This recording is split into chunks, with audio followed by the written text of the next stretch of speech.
नमस्कार, मी अरुण बर्डे आणि आपण पाहत आहात डीडी न्यूज पुसद.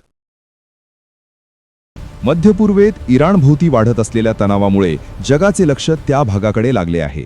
दरम्यान भारतातील काही भागांत गॅस सिलेंडरसाठी लोकांची गर्दी दिसू लागली आहे.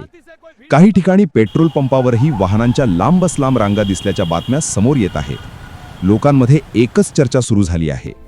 जर आंतरराष्ट्रीय परिस्थिती आणखी गंभीर झाली तर इंधन पुरवठ्यावर त्याचा परिणाम होईल का? पेट्रोल आणि डिझेलचे दर अचानक वाढतील का? गॅस सिलेंडर पुन्हा महाग होणार का? भारत मोठ्या प्रमाणावर तेल आयात करतो, म्हणूनच जागतिक परिस्थितीचा परिणाम भारतावर होण्याची शक्यता व्यक्त केली जात आहे. पण आता सर्वात मोठा प्रश्न, अशा परिस्थितीसाठी भारत तयार आहे का? सरकार आणि तज्ज्ञ परिस्थितीवर लक्ष ठेवून असल्याचे सांगत आहेत, पण पुढे काय होईल हे अजून स्पष्ट नाही. आता तुम्हाला काय वाटते?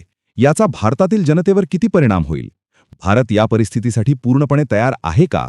तुमचे मत कमेंटमध्ये नक्की सांगा. आणि अशाच महत्त्वाच्या बातम्यांसाठी डीडी न्यूज पुसद चॅनल नक्की सबस्क्राईब करा. धन्यवाद.